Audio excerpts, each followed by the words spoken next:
Arrêtez immédiatement, ou vous regretterez d'être né.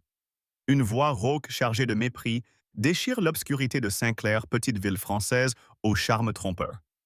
Avant de plonger dans cette histoire, si vous êtes révolté par l'injustice, tapez 1 dans les commentaires et abonnez-vous pour ne rien manquer. Si vous n'aimez pas un like, nous fera plaisir et restez jusqu'à la fin. Une révélation, choc, vous attend. Dans une nuit glaciale, l'officier Pierre Dubois, pilier de la police locale, arrête brutalement une berline noire sur une route déserte. Les phares de sa voiture de patrouille transpercent l'habitacle illuminant un conducteur immobile, main crispée sur le volant, visage tendu. Mains en l'air étranger, aboie Dubois, ses mots trempés de venin raciste, son regard brûlant de dédain. L'homme Jamal Ben Ali, un ingénieur récemment installé à Saint-Clair, reste calme, mais une rage contenue bouillonne dans ses veines. Pourquoi cette hostilité immédiate? Pourquoi ces insultes, sale type, lancées comme des coups? La tension est électrique. Chaque seconde menace d'exploser. Ce n'est pas un simple contrôle routier, c'est une démonstration de pouvoir. Un acte de discrimination crue, enraciné dans les préjugés de Dubois, qui voit en Jamal un intrus dans son Saint-Clair. Mais ce que Dubois ignore, c'est que Jamal porte une caméra cachée, enregistrant chaque mot, chaque geste. Cette nuit, l'officier ne s'en prend pas à n'importe qui, il a ciblé un homme prêt à riposter, non par la violence, mais par la vérité. Cette confrontation n'est que le début d'un scandale qui ébranlera Saint-Clair, révélant un système pourri par le racisme et l'abus de pouvoir. La colère monte, l'injustice brûle. Jusqu'où ira cette bataille pour la justice? Sous les pavés lisses de Saint-Clair, un poison coule invisible mais mortel. Loin des cartes postales vantant la place du marché et les façades fleuries. Cette petite ville française cache un secret honteux. Une intolérance tenace enracinée dans ses traditions qui rejette quiconque ose troubler son homogénéité. Saint-Clair, avec ses ruelles pittoresques et ses récompenses de meilleur village du département, se drape dans une façade de sérénité. Mais pour ceux qui ne portent pas les noms des vieilles familles du coin comme les Dubois ou les Bernard, la réalité est bien plus sombre. La colère gronde dans l'ombre alimentée par une communauté qui, derrière ses sourires polis, murmure son mépris pour les nouveaux visages, les nouvelles cultures. Et au cœur de cette fracture, un homme incarne ce refus du changement. L'officier Pierre Dubois, celui-là même, qui lors d'une nuit glaciale a pointé son projecteur sur Jamal Ben Ali, l'insultant avec une rage à peine contenue. Saint-Clair n'est pas seulement un décor. C'est un personnage à part entière, un lieu où le passé s'accroche comme du lierre étouffant toute tentative de modernité. Pendant des générations, la ville a été un bastion de tradition, un endroit où tout le monde se connaissait, où les lignées familiales traçaient les frontières sociales. Les anciens racontent encore les histoires des vrais Saint-Clairois, glorifiant un temps où, selon eux, tout était à sa place. Mais le monde a changé et Saint-Clair ne peut y échapper. Ces dernières années, des familles venues d'ailleurs, d'Afrique du Nord, d'Asie, ou même des grandes villes comme Marseille, ont commencé à s'installer attirées par des loyers abordables et l'espoir d'une vie plus calme. Des noms comme Ben Ali El Haddad ou Tran résonnent désormais dans les quartiers périphériques comme la rue des Lilas où les maisons délabrées deviennent des foyers pleins de vie. Mais cette vague de changement a réveillé une fureur silencieuse chez certains. Les regards méfiants, les murmures dans les cafés, les plaintes voilées lors des réunions municipales, tout cela forme une tempête sous-jacente prête à éclater. Cette tension n'est pas nouvelle, mais elle s'est intensifiée. Les anciens habitants gardiens autoproclamés de l'âme de Saint-Clair voient ces nouveaux arrivants comme une menace à leur identité. Ils ne brûlent pas de croix, ne crient pas leur haine dans les rues. Leur racisme est plus sournois, tissé dans les petites humiliations quotidiennes, les regards froids, les formalités administratives rendues inutilement complexes. Les nouveaux résidents comme la famille Ben Ali sentent ce mur invisible à chaque coin de rue. Jamal, ingénieur talentueux, a cru trouver en Saint-Clair un refuge pour sa femme et ses 2 enfants. Mais à peine installé, il a découvert que son nom, sa peau légèrement mate, faisaient de lui une cible. Les voisins souriaient par politesse, mais leurs yeux racontaient une autre histoire. Les commerçants locaux comme l'épicerie Moreau subissaient non des contrôles incessants des amendes pour des infractions insignifiantes. Et au centre de cette machine d'exclusion, Pierre Dubois, avec son uniforme impeccable et son autorité incontestée, agit comme le bras armé de ce rejet. Dubois n'est pas un monstre de caricature. Il est l'incarnation d'une mentalité, celle d'une ville qui refuse de regarder son propre reflet. À 45 ans, il est une figure respectée. Un homme qui connaît chaque ruelle, chaque famille, chaque secret de Saint-Clair. Pour les siens, il est un héros local, celui qui aide à réparer une clôture, qui offre un café aux commerçants d'ici, qui ferme les yeux sur les petits écarts des jeunes Bernard ou Leclerc. Mais pour ceux qu'il juge différents, son badge devient une arme. Sa colère qu'il masque sous des sourires et des formalités explose dans des contrôles routiers injustifiés, des inspections oppressantes, des remarques cinglantes. Il ne dit jamais explicitement «partez», mais chaque geste, chaque mot hurle cette injonction. Et ce qui rend cette injustice encore plus insupportable, c'est la complicité tacite de la ville. Les plaintes contre Dubois sont étouffées, les témoignages ignorés, les rapports classés sans suite. Saint-Clair protège les siens, et Dubois en est l'emblème.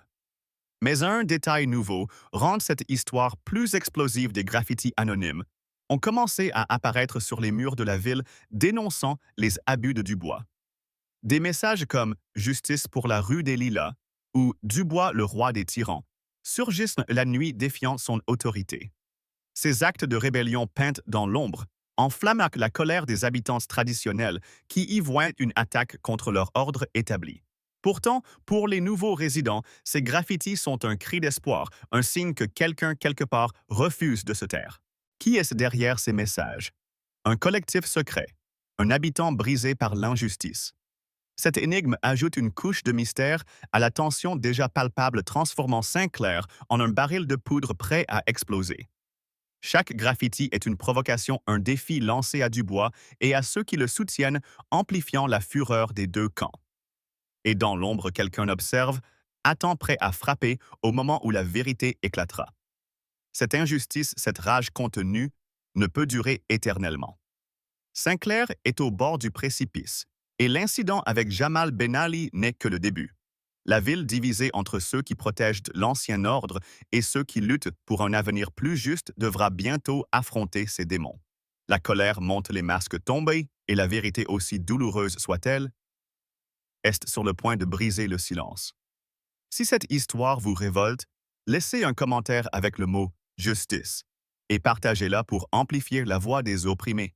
Restez avec nous pour découvrir qui se cache derrière les graffitis et comment Saint-Clair va exploser dans la prochaine partie. Vous ne serez pas déçus. Pierre Dubois n'est pas seulement un homme, il est la colère incarnée d'une ville qui refuse de changer.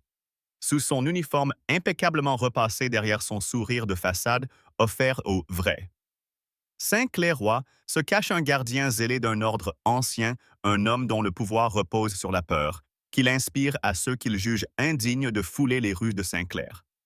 Alors que les graffitis dénonçant ces abus fleurissent sur les murs de la ville, amplifiant la tension entre les anciens et les nouveaux habitants. Dubois ne vacille pas. Au contraire, chaque inscription clandestine attise sa fureur, le poussant à serrer encore plus fort les rênes de son autorité. L'incident avec Jamal Ben Ali, cet ingénieur audacieux qui a osé croiser son chemin une nuit fatidique, n'était qu'un épisode parmi tant d'autres dans la croisade personnelle de Dubois, pour nettoyer Saint-Clair de ceux qu'il considère comme des intrus. Mais ce que Dubois ignore, c'est que chaque insulte, chaque regard méprisant, chaque contrôle injustifié sème les graines d'une révolte qui menace de le consumer. Dubois, à 45 ans, est une institution à Sainte-Claire. Né dans une maison modeste de la rue des Chênes, il a grandi parmi les mêmes familles qui dominent encore la vie sociale et politique de la ville, les Bernard, les Leclerc, les Moreau, ceux dont les noms ornent les plaques des commerces et les banques hausses de l'Église. Avec 20 ans de service dans la police, il connaît chaque recoin de la ville, chaque histoire chuchotée au café du coin, chaque adolescent qui a déjà frôlé la ligne rouge. Pour beaucoup, il est un héros local, un homme fiable qui aide à retrouver un vélo volé, qui plaisante avec les commerçants qui donne une tape amicale sur l'épaule des jeunes qu'il considère comme des nôtres. Mais cette façade de bonhomie cache une vérité plus sinistre. Dubois est un homme divisé, un gardien de la loi qui applique deux règles distinctes, une pour ceux qu'il protège, une autre pour ceux qu'il méprise. Sa colère, soigneusement masquée en public, explose lorsqu'il croise ceux qu'il juge différents, par leur nom, leur accent, leur couleur de peau. Cette dualité est au cœur de son pouvoir. Dubois ne brandit pas de slogans ouvertement racistes. Son mépris est plus insidieux, tissé dans des gestes autoritaires. Des remarques acerbes, des contrôles qui n'ont de l'égal que l'apparence. Prenez le cas d'Amin Sadiq, un lycéen de 18 ans qui rêvait de devenir architecte. Une nuit, alors qu'il rentrait d'un travail à temps partiel au restaurant Le Vieux Dubois, l'a intercepté pour conduite suspecte, un prétexte aussi vague qu'injustifiable.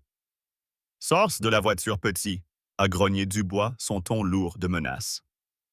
Amin, tremblant sous les phares aveuglants, a obtempéré, conscient qu'un faux mouvement pouvait tout faire basculer. Dubois a fouillé le véhicule sans raison, renversant le sac d'école d'Amin, jetant ses affaires sur le trottoir. Tu viens d'où, toi, pas d'ici, hein? A-t-il lancé un rictus sur les lèvres? Amin, né à Saint-Clair, a murmuré. Je suis d'ici, monsieur.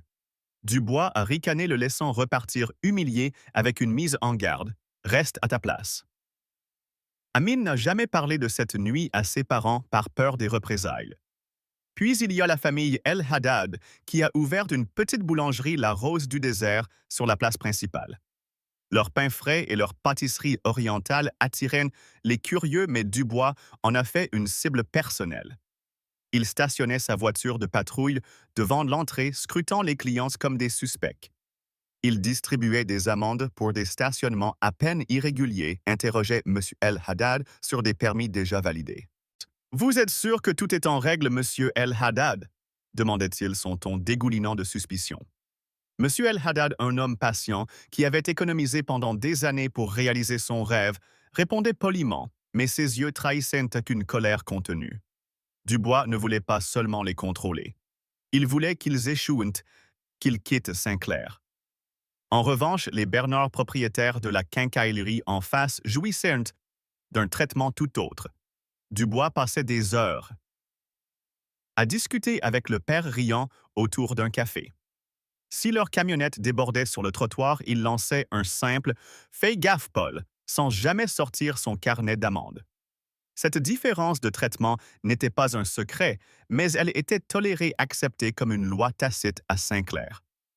Dubois opérait dans une zone grise où ses abus semblaient toujours justifiables.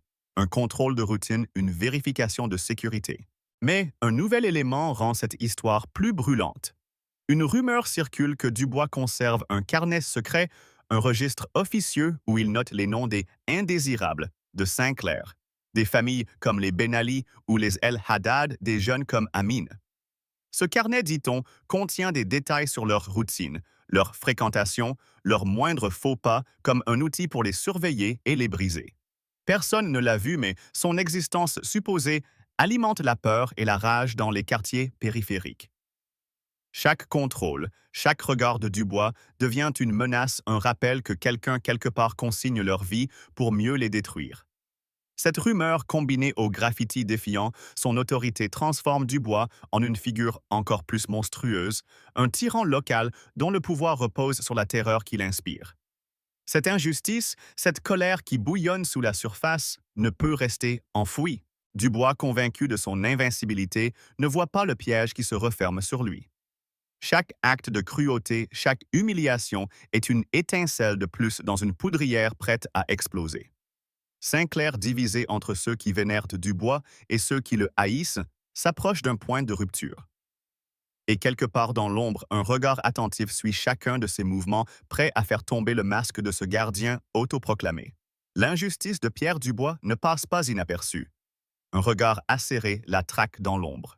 Alors que le carnet secret de l'officier, où il consignerait les noms des indésirables de Sainte-Claire, alimente les rumeurs et la peur, une colère sourde s'amplifie dans les ruelles de la ville. Les graffitis défiant Dubois, ces cris anonymes peints dans la nuit, ne sont que la surface d'une révolte qui couve.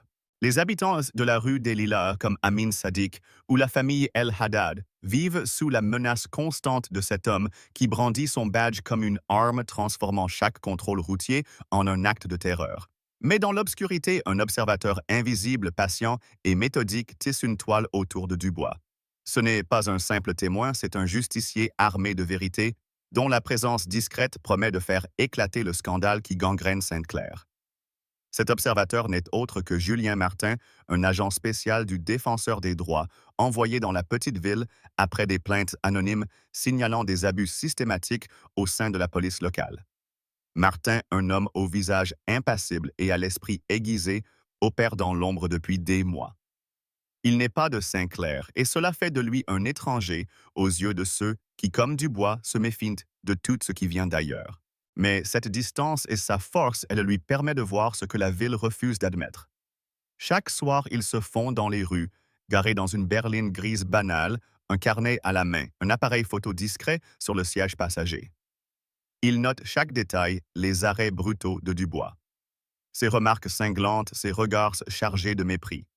Il a vu Amin Sadiq trembler sur le bord de la route humilié sans raison. Il a vu Madame El Haddad serrer les poings derrière son comptoir, tandis que Dubois intimidait ses clients. Il a vu l'officier rire avec les bernards, ignorant leurs infractions, tandis qu'il traquait les nouveaux arrivants comme des proies. Mais Martin ne se contente pas d'observer. Il construit un dossier pièce par pièce, avec une précision chirurgicale. Chaque incident est documenté date, heure, non paroles exactes. Il enregistre les conversations quand il le peut, capture des images des contrôles abusifs. Il sait que Dubois est prudent, qu'il masque ses abus sous des rapports laconiques. Contrôle de routine, comportement suspect. Mais Martin voit au-delà des apparences. Il décèle le schéma, une discrimination systématique ciblée, alimentée par une rage viscérale contre ceux qui ne correspondent pas à l'idée que Dubois se fait de Saint-Clair. Cette injustice, ce mépris flagrant pour les droits des citoyens attise une colère profonde en Martin, une indignation contenue mais brûlante. Il ne s'agit pas seulement d'un officier corrompu, c'est un système qui protège cet homme, une ville qui ferme les yeux. Ce qui rend cette traque encore plus saisissante, c'est une découverte récente. Martin a intercepté une lettre anonyme glissée sous l'essuie-glace de sa voiture écrite à la hâte dénonçant non seulement Dubois, mais aussi un réseau de complicité au sein de la mairie. Cette lettre signée simplement « Un citoyen révolté » suggère que certains élus locaux liés aux vieilles familles de Saint-Clair couvrent les agissements de Dubois pour préserver leur pouvoir. Ce nouvel élément transforme l'enquête de Martin en une mission encore plus périlleuse. Il ne s'agit plus seulement de coincer un officier abusif, mais de démanteler une machine d'oppression profondément enracinée. Chaque nuit, alors qu'il suit Dubois-Martin, sent le poids de cette responsabilité. Une erreur, un faux pas, et il pourrait être exposé devenir la prochaine cible de la colère de Dubois. Pourtant, il persévère mu par une fureur froide, celle de voir des innocences écrasées par un homme qui se croit intouchable. Les observations de Martin révèlent l'ampleur de l'injustice. Il a vu Dubois arrêter une jeune femme, Aïcha Diallo, pour un feu arrière soi-disant défectueux, alors que son véhicule était en parfait état. « Tu devrais rentrer chez toi, ma belle », a-t-il ricané, laissant entendre qu'elle n'avait pas sa place à Saint-Clair. Il a vu Dubois s'acharner sur un adolescent, Karim Nguyen, qui livrait des journaux à vélo, l'accusant de rôder dans un quartier huppé. Chaque incident, chaque humiliation est une goutte de plus dans un vase déjà prêt à déborder. Martin note aussi les silences complices, les collègues de Dubois, qui détournent le regard, les commerçants qui baissent les yeux, les habitants qui murmurent mais n'osent pas parler. Cette lâcheté collective, cette acceptation tacite de l'injustice attise la rage de Martin. Il sait que son dossier doit être irréprochable car affronter Dubois, c'est affronter Saint-Clair elle-même. L'intensité de cette traque atteint son paroxysme lorsque Martin découvre une piste explosive, un enregistrement audio obtenu par un informateur anonyme où Dubois se vante auprès d'un collègue de remettre les pendules à l'heure avec les nouveaux. Cet enregistrement brut et accablant capture la voix de Dubois pleine d'arrogance décrivant comment il apprend à ces gens à rester à leur place. Cette preuve combinée au graffiti à la lettre anonyme et aux observations de Martin fait monter la tension à un niveau insoutenable. Sinclair est un volcan prêt à exploser, et Martin, avec son calme glacial et sa détermination implacable, est l'étincelle qui pourrait tout embraser. Chaque nuit passée à traquer Dubois rapproche l'inévitable, une confrontation qui révélera la vérité au grand jour, une vérité que Sinclair ne pourra plus ignorer. La nuit à Sinclair s'épaissit lourde d'une tension prête à éclater, alors que Julien Martin, l'agent secret du défenseur des droits, compile patiemment ses preuves contre Pierre Dubois. L'officier tyrannique Laville semble retenir son souffle. Les graffitis accusateurs, la rumeur du carnet secret de Dubois et la lettre anonyme pointant des complicités municipales ont transformé Sinclair en un champ de bataille invisible. Chaque contrôle abusif, chaque insulte proférée par Dubois contre Amin Sadiq, la famille El Haddad ou tant d'autres, est un coup de marteau sur une fissure prête à céder. Mais cette nuit, sur une route déserte de la rue des Lilas, la confrontation tant attendue explose non pas dans un éclat de violence, mais dans un duel de volonté où la vérité devient une arme plus tranchante qu'un revolver. Dubois, aveuglé par son arrogance, vient de commettre l'erreur fatale. Il a ciblé l'homme qui tient son destin entre ses mains. Sous un ciel d'encre, les phares d'une voiture de patrouille déchirent l'obscurité, immobilisant une berline grise. Pierre Dubois, silhouette imposante, s'avance d'un pas assuré, son visage crispé par une colère familière. « Descendre tout de suite », aboie-t-il, sa voix vibrant de mépris. À l'intérieur, Julien Martin, main posée sur le volant, allume calmement la lumière intérieure, signalant sa coopération. Mais Dubois ne veut pas de soumission tranquille. Il veut la peur, l'humiliation. « Qu'est-ce que tu fais ici à cette heure? »« Hein, pas dans ton quartier, ça », lance-t-il ses mots trempés d'une haine raciale à peine voilée. Martin, dont la peau légèrement matée et le nom évoquant des origines mélangées, incarne tout ce que Dubois abhorre, un étranger, un intrus osant rouler sur son territoire. La tension est palpable chaque seconde, un fil prêt à se rompre. Dubois, ignorant qu'il est observé depuis des mois, se déchaîne, son ton montant en crescendo. « Mains visibles où ça va mal finir ?» hurle-t-il, sa main frôlant son arme de service. Martin, impassible, sait que ce moment est crucial. Il a vu Dubois jouer ce jeu trop souvent, intimidé, provoqué, chercher une excuse pour escalader. Mais cette fois, l'officier a choisi la mauvaise cible. Martin, avec une précision calculée, atteint lentement son portefeuille. « Je prends mon identification », dit-il, sa voix basse mais ferme, défiant l'agressivité de Dubois. « Ne bouge pas, j'ai dit », rugit ce dernier, sa main se crispant sur son pistolet. La scène est un théâtre d'injustice, une répétition des abus infligés à Amin, à Aïcha Diallo, à tant d'autres. Mais Martin n'est pas une victime ordinaire. Il connaît les règles du jeu et il sait que Dubois, dans sa rage, lui offre l'arme ultime, une preuve irréfutable de sa corruption. Un nouvel élément rend cette confrontation encore plus électrisante. Martin porte un micro dissimulé connecté à un serveur sécurisé, où chaque mot de Dubois est enregistré en temps réel. Ce dispositif, installé après la découverte de la lettre anonyme suggérant des complicités municipales, garantit que cette nuit ne sera pas étouffée par les puissants de Sinclair. Chaque insulte. « Sale type, tu crois que t'es chez toi. » Chaque menace. « Sors ou je te fais regretter d'être là » est capturer un clou de plus dans le cercueil de Dubois. Cette technologie couplée à la caméra cachée dans la voiture de Martin transforme cet arrêt routier en une pièce à conviction vivante, un acte d'accusation qui transcende les rapports écrits. La colère de Martin, bien que contenue, bouillonne sous son calme apparent. Il ne s'agit pas seulement de coincer Dubois, il s'agit de venger les humiliations subies par une communauté entière, de briser le mur de silence qui protège cet homme. Dubois, inconscient du piège, pousse son avantage. « Tu penses que t'es malin, hein ?» grogne-t-il, frappant la vitre de sa lampe torche. « Je vais t'apprendre le respect, moi. » Ces mots crachés avec une arrogance venimeuse sont exactement ce que Martin attendait. Il sait que Dubois, dans son excès de confiance, vient de sceller son sort. Lentement, Martin pose son portefeuille sur le tableau de bord et, sous le regard furieux de Dubois, atteint l'intérieur de sa veste. « Ne bouge pas, j'ai dit !» hurle l'officier, sa main sur son arme prête à dégainer. Mais Martin, avec une assurance glaciale, sort un étui en cuir noir. Il l'ouvre d'un geste délibéré, révélant un badge scintillant sous les phares, celui du défenseur des droits. Le silence qui suit est assourdissant. Dubois figé voit son monde s'effondrer. La colère qui l'animait s'éteint, remplacée par une terreur brute.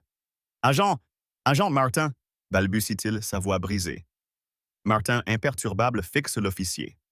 Julien Martin, défenseur des droites, division des libertés publiques, déclare-t-il chaque mot comme un coup de fouet.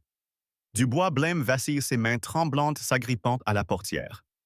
Il comprend trop tard qu'il n'a pas arrêté un simple citoyen, mais l'homme qui depuis des mois documente ses abus, enregistre ses paroles, construit un dossier capable de le détruire. La rage de Martin jusque-là contenue se lit dans ses yeux une indignation pure, non pas personnelle, mais pour tous ceux que Dubois a écrasés sous son badge.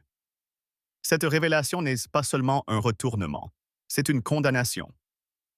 Dubois, qui se croyait invincible, est maintenant nu exposer ses propres mots, devenant les chaînes qui l'entraînent vers sa chute. Sinclair, avec ses secrets et ses complicités, ne pourra plus protéger son champion.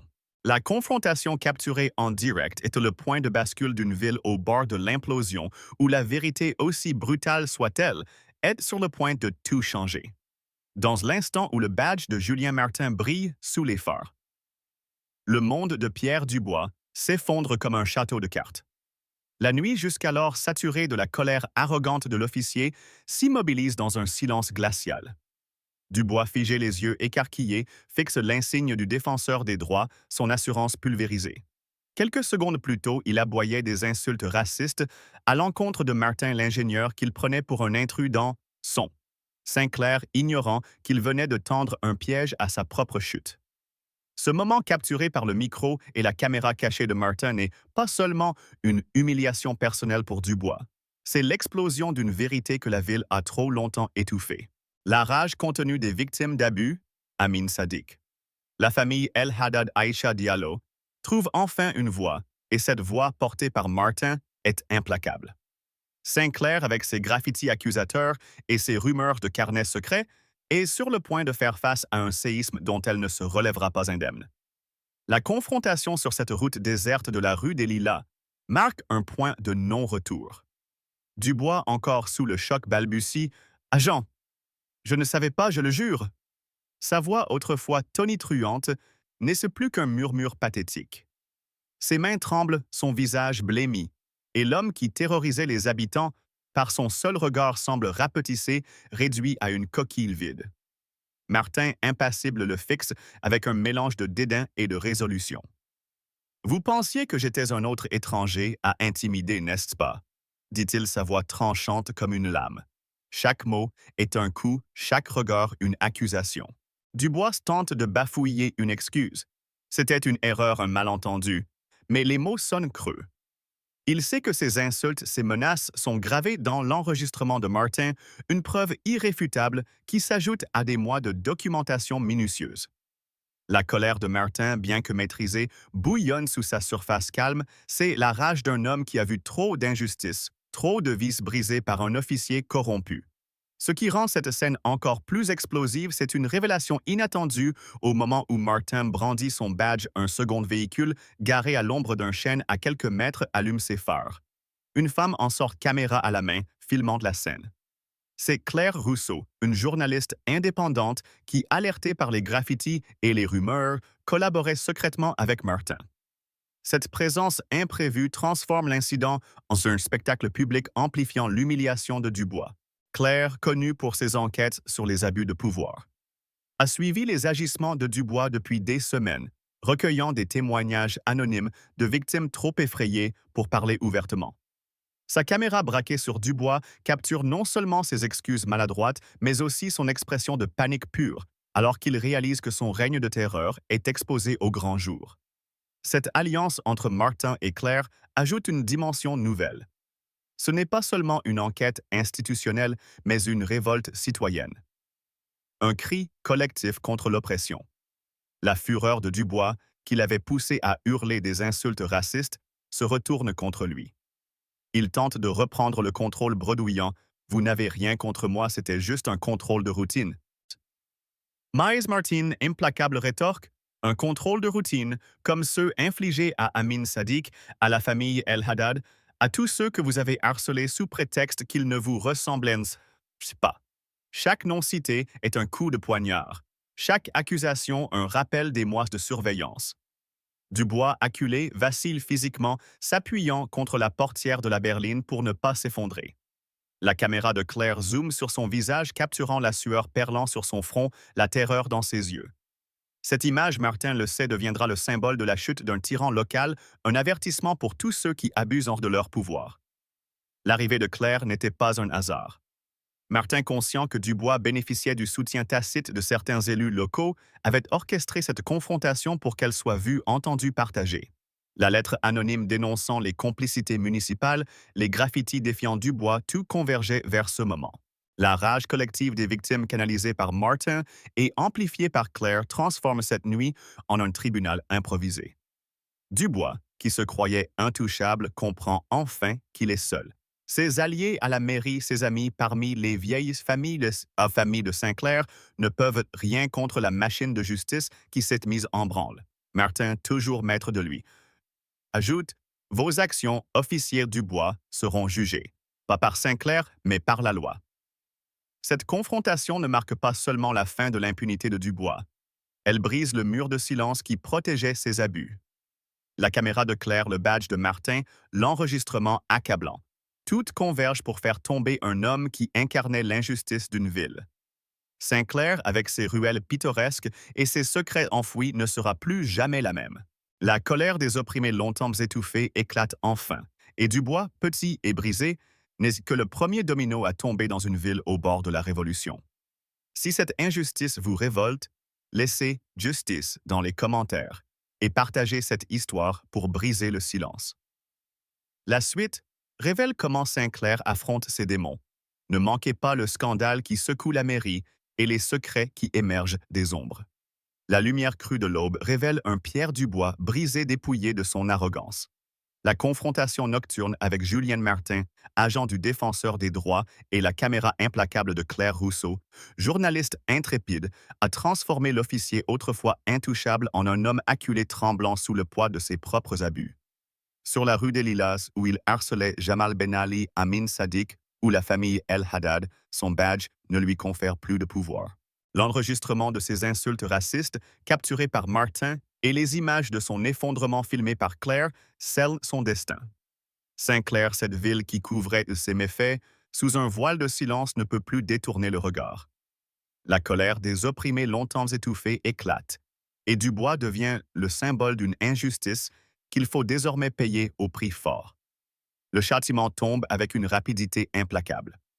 Quelques heures après l'incident, le chef de la police de Saint-Clair, l'inspecteur-chef Gérard Lemoine, arrive sur les lieux, visage fermé. Martin lui présente les preuves, l'enregistrement, les mois de surveillance, les témoignages recueillis par Claire auprès des victimes. Lemoine, qui soupçonnait les abus de Dubois mais craignait les remous politiques, n'a plus le choix. Dubois est suspendu sur le champ, son badge, et son arme confisquée sous les yeux de Claire, dont la caméra immortalise chaque seconde de son humiliation. L'officier jadis si arrogant baisse la tête murmurant des excuses inaudibles, mais personne ne l'écoute. La rage qu'il a infligée à tant d'innocents se retourne contre lui et Saint-Clair, pour la première fois, voit son héros local comme un tyran. Ce qui rend cette chute encore plus saisissante, c'est une découverte fracassante, le carnet secret de Dubois, dont les rumeurs couraient se retrouver dans son casier à la gendarmerie. Ce registre, griffonné de sa main, liste les noms des indésirables. Ben Ali, Sadiq El Haddad, avec des notes sur leurs habitudes, leurs infractions, inventées leur vie scrutée comme celle de criminels. Ce document brandi par Martin devant Lemoine est une bombe. Il révèle non seulement la cruauté méthodique de Dubois, mais aussi sa volonté de purger Saint-Clair de ceux qu'il jugeait différents. Cette preuve combinée aux graffitis accusateurs et à la lettre anonyme dénonçant des complicités municipales transforme l'affaire en un scandale national. La colère explose. Comment une ville entière a-t-elle pu laisser un homme aussi venimeux agir impunément? Dubois ne s'en sortira pas avec une simple suspension. Le défenseur des droits ouvre une enquête fédérale pour violation des libertés publiques et des charges criminelles sont déposées contre lui pour discrimination et abus de pouvoir. La justice ne se contentera pas de sanctions locales. Dubois affrontera un tribunal à Paris, loin des regards compatissants des vieux Saint-Clairois. Son statut de vétéran, ses liens avec les familles influentes, tout cela s'effondre face à la machine judiciaire. La rumeur court que même ses anciens alliés à la mairie soupçonnés de l'avoir protégé font l'objet d'investigations. Dubois, seul trahi par sa propre arrogance, devient un paria dans la ville qu'il prétendait défendre. Cette justice, bien que lente, est implacable. Dubois perd son emploi, son prestige et risque sa liberté. La rage des victimes canalisée par Martin et amplifiée par Claire trouve enfin un écho. Saint-Clair, secoué par ce scandale, doit maintenant affronter son propre reflet, une ville complice par son silence d'une injustice systématique. La chute de Dubois n'est pas seulement celle d'un homme, c'est le début d'un douloureux réveil pour une communauté qui a trop longtemps fermé les yeux. L'aube se lève sur Saint-Clair, mais la ville ne sera plus jamais la même. La chute de Pierre Dubois déchu, après l'intervention implacable de Julien Martin et la caméra accusatrice de Claire Rousseau, a brisé le silence oppressant qui étouffait les victimes de ces abus. Le carnet secret de l'officier dévoilant sa croisade contre les indésirables, comme Amin Sadiq ou la famille El Haddad, a secoué les fondations d'une communauté complice par son inaction. Cette révélation, amplifiée par l'enquête fédérale, a transformé la colère contenue des habitants en un cri de révolte. Saint-Clair, autrefois fier de son image pittoresque, doit maintenant affronter la vérité. Son racisme larvé et ses protections tacites ont permis à un tyran de régner trop longtemps. La ville est fracturée. Certains attachés aux vieilles traditions défendent Dubois le voyant comme un rempart contre le changement, un homme injustement ciblé par des forces extérieures, ça assurise. Mais pour les familles de la rue des Lilas, la justice est une délivrance. La boulangerie El Haddad prospère sans la menace des contrôles abusifs. Amin Sadiq marche sans craindre les farces d'une voiture de patrouille. Une nouveauté inattendue. Émerge un collectif citoyen baptisé Voix de Saint-Clair, se forme inspiré par les graffitis anonymes. Mené par des jeunes comme Aïcha Diallo, ce groupe exige des réformes et organise des veillées publiques défiant les notables qui protégèrent Dubois. Cette révolte populaire née de l'indignation donne une voix aux marginalisés, faisant trembler les murs de la mairie. L'inspecteur-chef Lemoine, sous pression, instaure des formations contre les discriminations et un système de plaintes anonymes. Mais la fureur reste vive, les habitants exigeant des comptes sur les complicités municipales révélées par la lettre anonyme. Saint-Clair déchiré entre honte et espoir entame un douloureux processus de reconstruction. Martin et Claire discrets quittent la ville, laissant derrière eux un héritage, la preuve que la justice même lente peut triompher. Dubois lui attend son jugement, son nom désormais synonyme d'infamie dans une ville qu'il a trahie.